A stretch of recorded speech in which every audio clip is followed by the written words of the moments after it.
Close your eyes and imagine the last thing you will ever see. Most of us picture a hospital ceiling, the faces of weeping loved ones, or perhaps just a sudden, merciful blackness. We treat death like a light switch, an off position that ends the narrative. But science is beginning to realize that death isn't a switch. It's a slide. It's a slow, agonizingly beautiful, and terrifyingly dark descent into a place where the rules of physics, time, and identity don't just bend, they shatter. What happens to the mind when the body fails? When the heart stops beating and the blood stays still, the brain doesn't just quit, it panics. In those final seconds, your brain realizes the oxygen is gone. And in a desperate, final act of survival, it dumps every chemical it has into your system. It is the ultimate hallucinogenic trip, a neurological fireworks show designed to shield you from the literal dissolution of your existence. But for some, that shield is transparent. For some, like Tom Kearney, the trip doesn't lead to a white light. It leads to the deep. In December 2009, Tom Kearney's world ended on a cold street corner. He didn't see it coming. A bus, tons of cold steel and glass, struck him with the force of a falling building. His skull split. His lungs turned into useless, bloody rags. In the physical world, he was a broken toy on the asphalt. But inside his mind, the explosion was silent. There was a momentary flash of absolute, blinding white, not the light of heaven, but the light of a nervous system overloading. And then he was gone. He didn't wake up in a hospital. He woke up in a house in Ireland. It was his great-grandfather's home, a place buried deep in the tectonic plates of his childhood memory. But it was wrong. The air felt heavy, like walking through chest-deep water. The colors were too saturated, the edges of the furniture vibrating with a frequency that made his teeth ache. And then he saw them. His grandparents. They were dead. They had been dead for years. They stood in the kitchen, but they didn't move like people. Their movements were stuttered, like frames missing from a film. Their voices didn't come from their mouths, they resonated inside his ribcage. They told him the one thing no one wants to hear when they find themselves in the afterlife. You are not supposed to be here.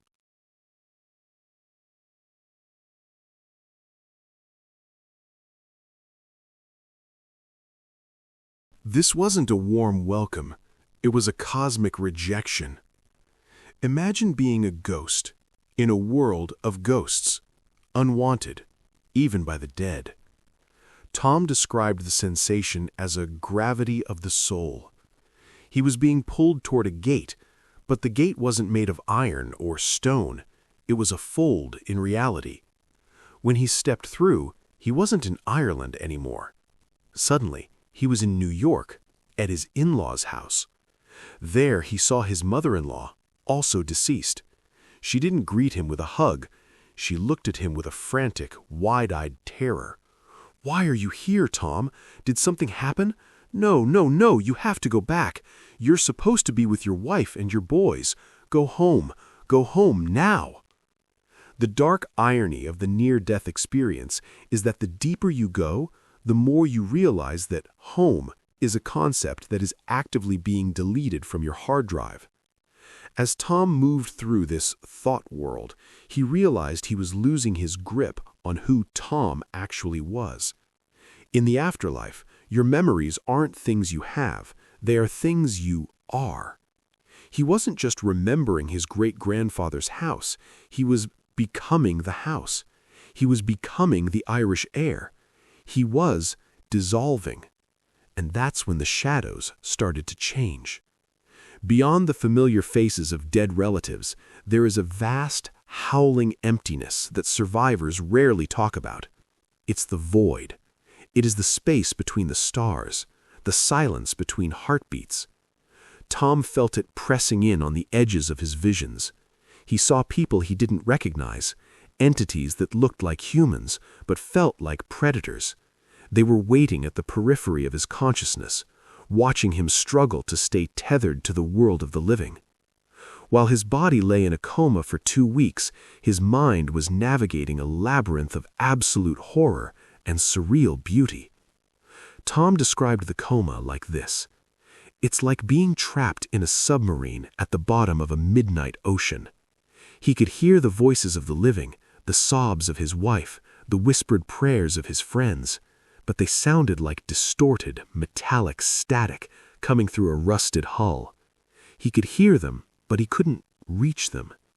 Every time he tried to scream back, the ocean of the afterlife swallowed the sound. He moved through time like a needle skipping across a record. He saw his own birth. He saw his own funeral. He saw a version of the future where his children grew up without him, their faces blurring into the faces of the dead relatives he had just met. It was a psychological meat grinder. The mind, stripped of the senses, begins to feast on itself. It takes every regret, every fear, and every unfinished thought and builds a reality out of them. Science calls this hypoxic hallucination. They say that when the brain is deprived of oxygen, a cascade begins. Cells struggle to survive. Neurochemicals flood the system: serotonin, dopamine, GABA, glutamate, and endorphins. These chemicals can create vivid hallucinations. They can alter your sense of time. They can produce a sense of peace, even in the middle of a catastrophe. The calm many people feel may not be accidental. It may be a final neurological shield, a defense mechanism against the absolute terror of non-existence. But science stops short. Neuroscience can describe the mechanism. It can tell you which part of the brain is firing, but it cannot explain the meaning. It cannot explain why deceased loved ones appear with such specific messages. It cannot explain why the experience feels more real than reality itself. And it cannot say what happens when the brain doesn't come back. After 2 weeks, Tom woke up. His body survived. His mind returned. But he didn't come back unchanged. He carries those memories not as proof of an afterlife, but as evidence that consciousness is deeper, stranger, and more resilient than we ever assumed. Tom Kearney carries a hole in his soul that the world can't fill. He realized that the mind is just a thin veil stretched over an abyss so deep and so dark that we haven't even invented the words to describe it. He saw that the dead aren't waiting for us with open arms. They are waiting for us with a warning. They are the guardians of a border we aren't meant to cross until we are ready to be completely, utterly erased. We understand the biology of dying, but the experience of it remains unresolved. And maybe that's the point. Every time someone comes back with a story like this, science listens, and the mystery stays alive. This was In 10 Minutes, and this is one question humanity is still learning how to ask.